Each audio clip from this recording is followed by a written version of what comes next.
여러분에게 구약 성경의 예언자 예레미야는 어떤 모습으로 다가오시나요? 우린 예레미야 선지자를 흔히 눈물의 선지자라고 부릅니다. 멸망에 가는 예루살렘에서 눈물로 진실을 외친 사람, 백성에게 미움과 조롱을 받으면서도 불의와 우상 숭배를 꾸짖고 심지어 하나님의 심판 도구가 된 바벨론과의 전쟁을 그만두고 항복하라고 외치면서 왕과 백성, 그 당시의 종교 지도자들에게 끊임없는 분노와 멸시를 받았던 비운의 예언자. 우리는 예레미야 선지자를 그렇게 알고 있습니다. 그러다 보니 예레미야서를 읽을 때 너무 무겁고 어려워서 특정 성경 구절은 좋아하지만 전체를 읽기 다소 부담스러운 분들도 계실 것 같아요. 전혀 다른 방식으로 접근해서 예레미야서에 담긴 삶과 신앙에 대해 이전과는 새로운 감동을 주는 책이 출간돼서 여러분에게 소개해 드리려고 합니다. 네, 바로 이 책인데요. 슈테판 치바이크가 쓴 예레미야서를 희곡집으로 만든 잿더미에서 희망의 불씨를입니다. 치바이크는 오스트리아 출신의 유럽 대표적인 지성인이자 소설가, 전기작가, 평론가로 잘 알려져 있는 작가입니다. 마리 앙투아네트, 니체 등 다양한 인물들의 전기작가이면서 중단편 소설들, 에세이를 썼는데요. 국내에도 이 치바이크의 책이 상당히 많이 번역되어 있습니다. 그래서 좋아하는 분들이 많아요. 바로 이 치바이크가 쓴 성경에 대한 책이 잿더미에서 희망의 불씨를 이라는 희곡집입니다. 자, 치바이크가 왜 예레미야 희곡집을 쓰게 되느냐? 배경이 있습니다. 바로 1차 세계대전인데요. 치바이크의 조국인 오스트리아가 독일과 동맹을 맺고 전쟁에 참전하면서 애국주의 입장에서 전쟁을 옹호하는 분위기가 사회 전반을 지배하게 됩니다. 이때 많은 지식인 예술가들이 평화를 옹호하는 것이 아니고 도리어 조국을 위해 싸우자면서 전쟁을 옹호합니다. 치바이크는 바로 이 전쟁을 반대하고 평화를 주장하면서 배신자로 낙인 찍히게 됩니다. 그리고 그는 이런 현실에 깊은 절망을 안게 됩니다.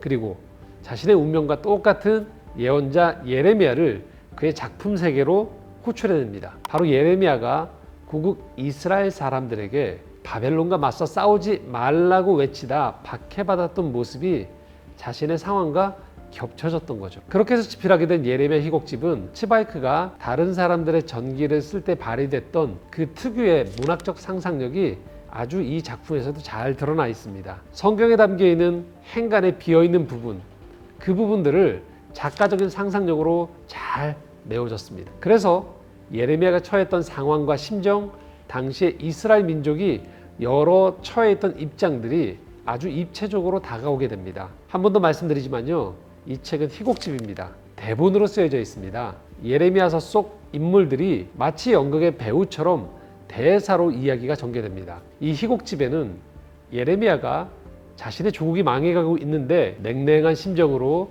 심판만 선포하지 않았고, 심판을 받는 중에도 그가 하나님에 대한 신뢰와 구원에 대한 간절한 소망이 얼마나 컸는지를 매우 설득력 있게 묘사합니다. 우리가 잘 아는 예레미야가 3장 22, 23절에 이런 말씀이 있죠. 여호와의 인자와 긍휼이 무궁하심으로 우리가 진멸되지 아니함이니이다. 이것들이 아침마다 새로우니 주의 성실하심이 크시도소이다. 사실 이 성경 구절을 접할 때 이게 나라가 멸망한 상태에서의 예레미야의 고백인 걸 알고는 있지만, 그래서 우리가 이 구절을 접하면 어떻게 나라가 멸망했는데 선지자가 소망을 가질 수 있는가란 의문을 가질 수 있어요. 그래서 심정적으로 잘 와닿지 않을 수 있는데, 바로 이 치바이크의 희곡집을 읽어 나가다 보면 예레미야가 얼마나 한편으로 심판을 선포하면서도 나라를 사랑했는지, 하나님께서 심판을 하겠다고 하셨지만 그것을 선포했지만 그럼에도 심판을 거두어 주기를 그가 얼마나 간절히 바랬는지에 대한 그 심정이 잘 담겨 있습니다. 물론 문학적 상상력을 발휘해서요. 바로 그 부분을 한번 좀 읽어드릴까 하는데요. 이렇습니다. 예레미야의 절규예요. 내가 계시자로 선택되고 내 꿈이 진실이라면 정말로 나에게 정말 재앙이로구나. 이스라엘을 위해서, 예루살렘을 위해서 내 말이 진실이 되어서는 안 돼. 나에게는 이 공포의 메시지가 성취되는 것보다 사람들의 비웃음과 경멸을 견디는 것이 훨씬 낫다. 그런 진리의 예언자가 되느니 차라리 내가 거짓말쟁이와 어리석은 자로 판명되는 것이 좋겠구나. 이 도시가 희생양이 되는 것보다 내가 주님의 희생양이 되기를 바랄 뿐이야. 예루살렘이여, 예루살렘의 성탑이 변함없이 빛날 수 있다면 나 하나쯤은 어둠의 망각 속으로 사라지게 하소서. 하나님, 부디 저는 잊으시고 예루살렘을 기억하여 주소서. 바루가 나와 함께 기도해다오. 내가 예루살렘에서 거짓말쟁이로 알려지도록 해다오. 자, 어떠세요? 예레미야가 비록 하나님의 심판을 선포하면서도 이스라엘 민족을 향한 심판이 실현되지 않기를 바라는 인간적인 고뇌가 느껴지시나요? 이런 인간적인 고뇌 속에서도 한편으로는 영적으로 둔감해서 왕으로서의 자존심에 집착하는 시드기야 왕가의 설전 또한 아주 우리가 눈여겨볼 대목입니다. 여기에서는 또 반면에 선지자 예레미야가 얼마나 단호한지도 엿볼 수 있습니다. 그 장면도 한번 좀 읽어드리려고 하는데요.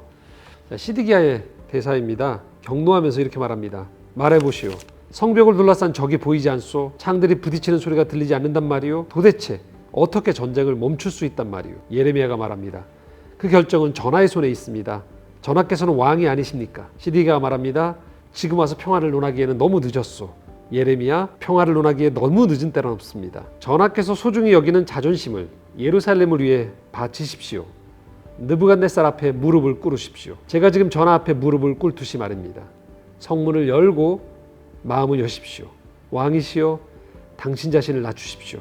왕이 낮아지는 것이 이스라엘이 무너지는 것보다 나을 것입니다. 자, 시드기야가 다시 이렇게 말합니다. 배신자여, 떠나시오. 그대가 예언한 느부갓네살의 승리를 찾아가시오. 그의 발에 입을 맞추시오. 나는 내 백성 가운데 머물 것이오. 내 조상들의 집에서 머물 것이오. 내 신앙은 내 마지막 숨이 닿을 때까지 변치 않을 것이오. 이 사람의 말은 거짓이다. 예루살렘은 영원하리라. 그래서 이제 예레미야가 이렇게 마지막 절규를 합니다. 나는 예루살렘을 버리지 않을 것입니다. 저는 도망치지 않을 것입니다. 시온의 성벽이 무너진다면 나도 함께 무너질 것입니다. 자, 왕과 신하, 자존심을 내세우는 사람과 하나님의 뜻을 찾는 그 사람이 팽팽하게 맞서면서 그 시대가 어떤 고민을 가지고 있었는지, 어떤 치열한 경륜이 있었는지를 엿볼 수 있죠. 자, 예레미야 이런 태도는 당연히 이스라엘 백성들에게 반감을 살 수밖에 없습니다. 그래서 예레미야가 계속 바벨론에게 투항할 것을 말하다가 다른 유다 사람들과 병사들에게 수모를 당하는 장면은 마치 예수님이 빌라도의 법정에 선 것 같은 느낌으로 다가옵니다. 바벨론에게 포위당한 채 저항하면서도 왕과 신하들이 나누는 그 대화는 마치 병자호란 때 인조와 청의 대립을 그렸던 김훈 작가님의 남한산성을 연상시킵니다. 한쪽의 신하는 백성들의 생명을 위해서 바벨론에게 항복하자 하고, 다른 한쪽에서는 하나님이 우리를 도우실 것이기 때문에 싸워야 된다고 말합니다. 한쪽에서는 백성들을 위해서 남은 소를 보호하려고 식량으로 쓰자고 얘기하고, 한쪽에서는 하나님을 위해서 소를 잡아서 희생제물로 제사를 드려야 한다는 주장이 또한 팽팽히 맞섭니다. 자, 이런 이야기들이 멀리서 떨어져 보면 그냥 하나님의 심판과 백성들의 회개라는 단순한 구조처럼 보일 수 있지만, 이 희곡집을 읽어나가면서 바로 그 시대를 살아가는 사람들에게는 이 나라를 향한 사랑과 인간적인 자존심, 믿음과 의심, 두려움과 희망이 얽혀있다는 것을 실감나게 느낄 수 있게 됩니다. 저는 이 책의 마지막 부분이 특히 좋았는데요. 예배당 안에서 믿는 사람들끼리 있을 때에는 우리가 어려움 속에서도 믿음대로 살자고 말할 수 있어요. 그런데 막상 현실에서, 세상에서 어려움이 닥치면 언제 그랬냐는 듯이 현실과 타협하는 모습을 종종 볼 수 있죠. 예레미야와 이스라엘 민족이 처한 상황은 현실과 타협해도 될 만큼 아주 절망적이었고 모든 것을 포기할 수밖에 없는 상황입니다. 그런데 바로 그 지점에서 가장 희망적인 노래를 부르고 가장 순수하게 하나님에 대한 믿음을 고백한다는 점입니다. 자, 이 책은 구약신학을 전공하신 김윤식, 김여호 두 분 교수님의 기품 있는 번역도 참 좋았습니다. 예레미야서에 걸맞게 잿빛으로 구현된 양장변 표지도 좋았고요. 희곡집답게 등장인물들의 대사와 흐름을 잘 따라갈 수 있도록 가독성 있게 편집이 잘 되어 있어요. 그래서 예레미야서가 가진 무겁고 어두운 분위기를 한편으로는 잘 담아내면서도 그 분위기에 함몰되지 않고 희망의 마음을 가진 채 끝까지 잘 읽어나갈 수 있도록 여러 면에서 잘 구성된 희곡집이었습니다. 이 책 놓치지 말고 구입해서 읽어보시면 좋을 것 같습니다. 서사의 풍경 오늘은 여기까지입니다. 또 댓글로 함께 참여해 주시면 감사하겠습니다.